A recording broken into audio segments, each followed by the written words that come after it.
Hello friends, welcome back to my new video. यहाँ पर हमारी जो वीडियो कवर करने वाली है वो है मार्केटिंग मैनेजमेंट टॉपिक। इसके सारे ऑब्जेक्टिव रिलेटेड जो क्वेश्चंस हैं हमारे वो। अब यहाँ पर जो मैंने मेन आप हेडिंग देख भी सकते हैं, लिखा है net previous year question paper analysis. मैंने लास्ट 2 to 3 ईयर के जो क्वेश्चन पेपर्स आए हैं नेट के और DSSB वगैरह जितने भी हैं उन सब का मैंने यहाँ एनालिसिस करा है। तो यहाँ देखो, बिजनेस फाइनेंस जो है इससे 13 से 14 क्वेश्चन आपके आ रहे हैं। बैंकिंग फाइनेंशियल इंस्टीट्यूशन 10 से 12 question, international business 9 to 10 question और मार्केटिंग मैनेजमेंट के 10 से 12 क्वेश्चन है। ये वीडियो थोड़ी बड़ी हो सकती है, लेकिन यहाँ पर आपको, क्योंकि ये इंट्रोडक्शन क्लास है, तो आपको थोड़ा इंट्रो के साथ साथ आपका जो टॉपिक है वो भी कवर करवाना है मेरे को। तो यहाँ देखिए, हम बिजनेस फाइनेंस भी शुरू करेंगे, लेकिन पहले मार्केटिंग मैनेजमेंट से शुरू मैंने इसलिए किया है क्योंकि इससे जो नंबर ऑफ क्वेश्चन एक्सपेक्टेड है वो बहुत ज़्यादा है और ये सिर्फ थ्योरी का आपका पोर्शन रहता है। इसमें आप अगर एक बार रिवाइज कर लेते हो तो भी आपको इनफ रहता है। दूसरा, यहाँ पर कोई भी प्रैक्टिकल क्वेश्चन नहीं रहता है, तो ये आपके लिए प्लस पॉइंट है। यहाँ पर करंट अफेयर्स का कोई बहुत ज़्यादा रोल नहीं रहता है आपका। यहाँ पर जैसे बहुत सारी बैंकिंग एंड फाइनेंशियल इंस्टीट्यूशंस हैं, you have to be updated with the current news. International business है, you will have to be updated with the international relationships and all. But marketing management is a theory subject which already have been completed, so you have to just read it all, that's it। अब यहाँ marketing management का जो हम पूरा का पूरा syllabus है वो एक बार देख लेते हैं। इसमें मार्केटिंग में आपको क्या पढ़ना है: concept, approaches, marketing channels, marketing mix, segmentation, targeting, positioning.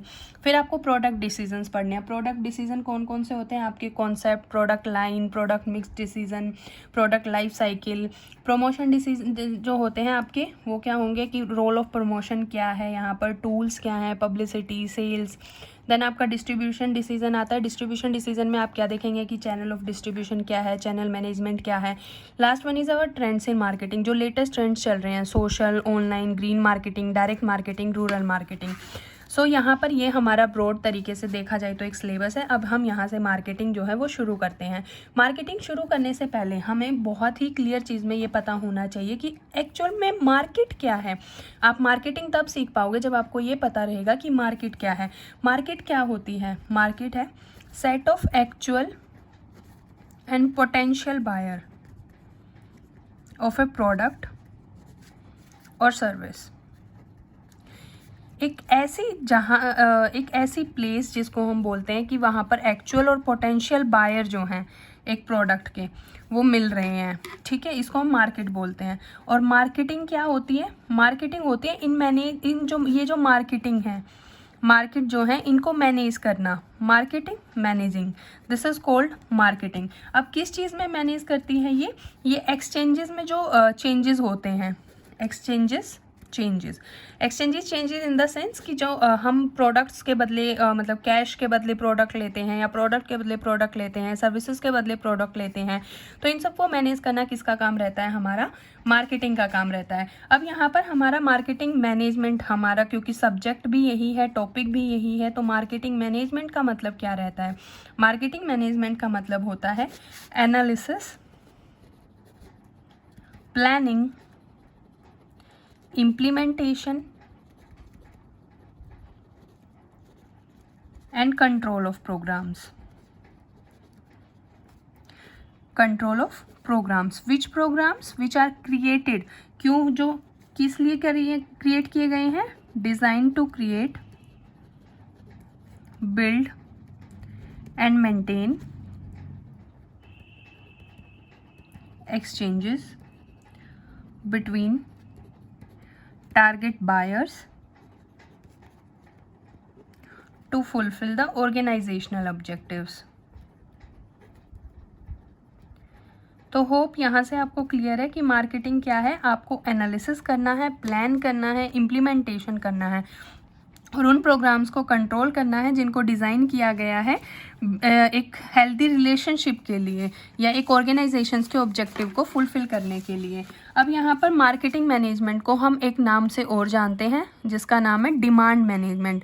इसको दोनों नामों से जाना जाता है। अब आपको एक चीज़ हमेशा ध्यान रखती है, और ऐसा ही एक क्वेश्चन लास्ट ईयर पूछा भी गया है, नॉट लास्ट ईयर बट हाँ प्रीवियस ईयर क्वेश्चन पेपर में मैंने एक क्वेश्चन देखा है कि how demand can be created, like how demand can be created भी नहीं बोलेंगे, it's like how demand can be raised.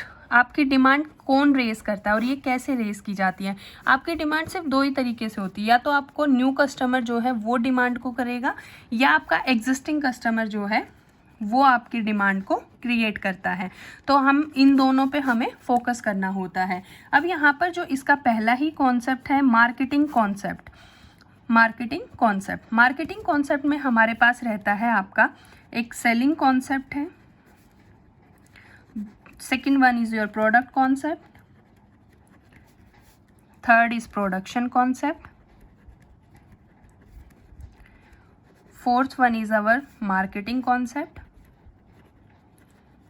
And fifth one is our societal marketing concept. यहाँ ये बहुत ही कॉमन है, हर स्टूडेंट को इनके बारे में पता है, इसमें कुछ नया नहीं है। लेकिन जो कुछ नया रहता है वो, अब देखो सबसे पहले हम प्रोडक्शन कॉन्सेप्ट की बात करते हैं। आपसे एग्जामिनर पूछ लेगा कि सबसे पुराना इनमें से कौन सा है, तो सबसे पुराना जो कॉन्सेप्ट इनमें से है वो प्रोडक्शन कॉन्सेप्ट है। प्रोडक्शन कॉन्सेप्ट बहुत टाइम पहले से चला आ रहा है। इसमें क्या है कि प्रोड्यूस एंड सेल, आप बनाओ और बेचो, डेट्स इट। आपको इकोनॉमिक एफिशिएंसी जो है वो गेन करनी है, जिसे हम इकोनॉमीज ऑफ स्केल बोलते हैं। लार्ज अमाउंट ऑफ प्रोडक्शन करना है ताकि आप अपनी जो है प्रॉफिट जो है उसको मैक्सिमाइज कर सको। तो यहाँ आपका प्रॉफिट मैक्सिमाइजेशन जो है वो काम करता है। यहाँ पर आपका प्रोडक्शन कॉन्सेप्ट जो होता है ना, वो उस केस में सबसे ज़्यादा काम करता है जब डिमांड आपकी सप्लाई से ज़्यादा होती है। तो आपसे एग्जामिनर पूछ लेगा, आपको ऑप्शन में दे देगा कि कब जो है प्रोडक्शन कॉन्सेप्ट सबसे ज़्यादा काम करेगा। तो एक प्रोडक्शन कॉन्सेप्ट तब सबसे ज़्यादा काम करता है जब आपकी डिमांड जो है वो सप्लाई से ज़्यादा है। अगर आपकी प्रोडक्शन कॉस्ट जो है वो ज़्यादा है तो आप क्या करोगे, तो आप प्रोडक्शन कॉन्सेप्ट को फुलफिल करोगे। बहुत सारे लोग ये नहीं समझ पाते, प्रोडक्शन कॉस्ट अगर ज़्यादा है तो ये कॉन्सेप्ट कैसे काम करता है। देखो, अगर आपकी प्रोडक्शन कॉस्ट जो है वो ज़्यादा है तो आपको इकोनॉमीज ऑफ स्केल जो है गेन करने के लिए आपको प्रोडक्शन ज़्यादा करना पड़ेगा, और प्रोडक्शन ज़्यादा करना पड़ेगा तो कॉन्सेप्ट होगा प्रोड्यूस करो और बेचो। Second is our product concept. लेकिन एट द टाइम जो है ये प्रोडक्शन कॉन्सेप्ट थोड़ा सा इसमें कुछ कमियां नज़र आ रही थी, तो इसमें कुछ इवोल्व होके हमारा आया प्रोडक्ट कॉन्सेप्ट। अब इसमें क्या है कि इसमें ये प्रोडक्ट कॉन्सेप्ट बोलता है कि consumer will prefer that product, consumer उस प्रोडक्ट को खरीदेगा जो उसे ऑफर करेगा क्या, that offer quality, better performance और इनोवेटिव फीचर्स। तो this is our product concept. अब थर्ड जो हमारा कॉन्सेप्ट आया, अब यहाँ पे प्रोडक्ट कॉन्सेप्ट से ही आपकी एक टर्म और जो है इंक्लूडेड है आपकी मार्केट मायोपिया। ये भी क्वेश्चन आपका बन चुका है। सबसे पहले तो होता है मार्केट मायोपिया होता क्या है। अभी कुछ प्रीवियस ईयर क्वेश्चंस में आया था मार्केट मायोपिया किस कॉन्सेप्ट के साथ रिलेटेड है, तो ये प्रोडक्ट कॉन्सेप्ट के साथ रिलेटेड है। अब मार्केट मायोपिया होता क्या है, इसमें आप दूर की चीज़ें देखते हो, फ्यूचर आपका कस्टमर क्या एक्सपेक्ट कर रहा है वो आप चीज़ देखते हो, फ्यूचर कस्टमर एक्सपेक्टेशन देखते हो, लेकिन एट प्रेजेंट उसकी जो नीड्स हैं वो फुलफिल नहीं कर पा रहे हो, तो इसको हम बोलते हैं market myopia, do not fulfil. ये कॉन्सेप्ट इम्पोर्टेंट है क्योंकि अब एग्जामिनर जो है वो उन टर्म्स को कैटर कर रहा है जो टर्म्स हमें नहीं पता या जो टर्म्स बहुत कम यूज़ में है। मार्केटिंग मैनेजमेंट बहुत ही ईजी टॉपिक है, तो इसलिए इसमें कुछ टर्म्स ऐसी होंगी जो आपको कन्फ्यूज़ करेंगी। अब थर्ड हमारा कॉन्सेप्ट आएगा सेलिंग कॉन्सेप्ट। सेलिंग कॉन्सेप्ट क्या कहता है, सेलिंग कॉन्सेप्ट ये कहता है कि आप ओवर कैपेसिटी, जब आपके पास ओवर कैपेसिटी हो जाए तो आप बेचना शुरू कर दो। अब इसमें क्या है, फैक्ट्री जो होता है वो आपका स्टार्टिंग पॉइंट रहता है सेलिंग कॉन्सेप्ट में। कहाँ से शुरू होगा, फैक्ट्री से शुरू होगा। फिर अब इसमें जो एग्जिस्टिंग प्रोडक्ट है, जो आप प्रोडक्ट बना रहे हो उसी प्रोडक्ट को बेचने पे फोकस करते हो। यहाँ पर जो आपकी स्ट्रेटेजी क्या है, फोकस क्या है, एग्जिस्टिंग प्रोडक्ट का। फिर सेलिंग और जो प्रमोटिंग है वो अपने मीन्स से ये लोग करते हैं, जैसे भी कंपनी जो प्रेफर करती है सेलिंग एंड प्रोमोटिंग होती है। और इसका जो मोटिव रहता है profit through sales value maximisation. यहाँ पर आपको सेल्स, जितनी आप सेल्स ज़्यादा करोगे उतना ही आपका प्रॉफिट जो है वो ज़्यादा रहेगा। ये आपका सेलिंग कॉन्सेप्ट होता है। जैसे आपका प्रोडक्शन और प्रोडक्ट कॉन्सेप्ट है, ऐसे ही सेलिंग और मार्केट कॉन्सेप्ट है। सेलिंग कॉन्सेप्ट के बाद हमारा मार्केट कॉन्सेप्ट इवॉल्व हुआ। मार्केट कॉन्सेप्ट क्या कहता है कि कंज्यूमर इज़ द किंग। अगर आपका कंज्यूमर हैप्पी है तो आपकी कंपनी हैप्पी है। ऐसे ही एक कोड भी थी जो हम शायद अभी मेरे को एग्जैक्ट जो मार्केटर थे उनके नाम तो मेरे को नहीं ध्यान है, लेकिन उन्होंने बोला था if you fail to satisfy the consumer then it means your services are not good. तो मार्केटिंग कॉन्सेप्ट बोलता है कि कंज्यूमर आपका किंग है, अगर कंज्यूमर खुश है तो सब खुश हैं। अब यहाँ पर क्या आपका जो स्टार्टिंग पॉइंट है, आपका स्टार्टिंग पॉइंट क्या रहता है, आपका मार्केट। आप कहाँ से स्टार्ट करते हो, मार्केट से स्टार्ट करते हो। किस चीज़ पे फोकस करते हो, कस्टमर की नीड्स पे फोकस करते हो कि कस्टमर क्या चाहता है, उसके मीन्स क्या रहेंगे, इंटीग्रेटेड मार्केटिंग। ये कॉन्सेप्ट बहुत ही ज़्यादा इंपॉर्टेंट है, इस पे आप स्टार लगा लीजिए क्योंकि यहाँ से क्वेश्चन बनता ही बनता है। उसके बाद यहाँ पे जो इनका ऑब्जेक्टिव रहता है वो क्या रहता है, प्रॉफिट थ्रू कस्टमर सेटिस्फेक्शन, कि आपको कस्टमर को ही सेटिस्फाई करना है, डेट्स इट। आपका अगर कस्टमर हैप्पी है तो आप प्रॉफिट में जा रहे हैं, क्योंकि अगर आपका कस्टमर खुश है तभी वो दोबारा मार्केट आपके जो प्रोडक्ट है उसके लिए आएगा, अदरवाइज कोई भी कस्टमर आपकी कंपनी में दोबारा नहीं आएगा। उसके बाद आपका है सोसाइटल मार्केटिंग कॉन्सेप्ट, ये बिल्कुल लेटेस्ट है आपका सोसाइटल मार्केटिंग कॉन्सेप्ट, ये बिल्कुल लेटेस्ट कॉन्सेप्ट है, इसको इवॉल्विंग कॉन्सेप्ट भी बोलते हैं। अब यहाँ पर ये क्या करता है, कंज्यूमर की जो है नीड्स को तो देखता ही देखता है, साथ में आपकी सोसाइटी की नीड्स को भी देखता है। अब यहाँ पर हम देखते हैं सोसाइटल मार्केटिंग कॉन्सेप्ट 3 पिलर्स पे आपका काम करता है। इधर ये आपकी सोसाइटी को देखता है, सोसाइटी में किसका वेलफेयर देखेगा, ह्यूमन का वेलफेयर देखेगा। उसके बाद कंज्यूमर है, कंज्यूमर में क्या, कंज्यूमर का जो उसकी सेटिस्फेक्शन है उसको फुलफिल करने की कोशिश करेगा। अब तीसरा है आपका कंपनी, कंपनी की क्या नीड रहेगी, प्रॉफिट। तो आपका सोसाइटल मार्केटिंग कॉन्सेप्ट जो है एसएमसी, हम ये 3 चीज़ों पर फोकस करता है। अब यहाँ पर आपको एक एग्जांपल मैं बताती हूँ, जैसे जॉनसन एंड जॉनसन्स बेबी का एक केस हुआ था।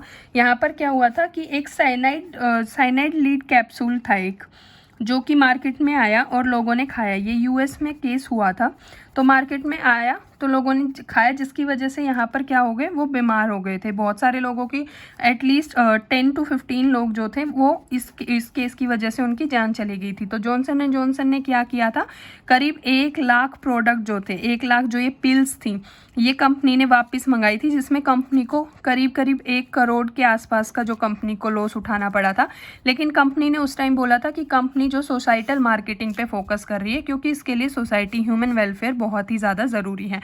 तो ये कुछ एग्जाम्पल्स हैं। ऐसे ही मार्केट कॉन्सेप्ट को अगर हम देखेंगे तो मैकडोनल्ड्स जो थी, जो सबसे जानी मानी कंपनी है, वो आपके मार्केटिंग कॉन्सेप्ट को ही फॉलो करती है। तो यहाँ तक हमने बात करी है कॉन्सेप्ट की। नेक्स्ट वीडियो में हम जो स्टार्ट करने वाले हैं वो सबसे ज़्यादा आपका जो यूज़फुल टॉपिक्स में से रहने वाला है, मार्केटिंग ऑफ द एंटिटीज़। मैं आपको ये बताऊंगी नेक्स्ट वीडियो में कि कौन कौन सी, आप सिर्फ सोचते हैं कि गुड्स और सर्विसेज बेची जाती हैं, जबकि ऐसा नहीं है। There are 10 type of entities जो सोल्ड आउट की जाती हैं, तो हम उनके बारे में पढ़ेंगे और उसमें हम आगे देखेंगे आपका टाइप्स ऑफ मार्केट कौन कौन सी हैं, types of market, types of marketing और टाइप्स ऑफ चैनल। ये कुछ टॉपिक्स हैं जो हम अपनी आने वाली नेक्स्ट वीडियोस में देख रहे हैं। और उसके अलावा आपका जो MCQs हैं, जो लास्ट ईयर के MCQs हैं, वो भी मैं आपके साथ साथ डालने शुरू करूँगी, ताकि ये वीडियो आने के बाद हम जो नेक्स्ट 2 वीडियोस के बाद, ताकि हमें थोड़ा आइडिया हो जाए, उसके बाद हम जो लास्ट ईयर वाले MCQs हैं वो शुरू करेंगे। Thank you so much.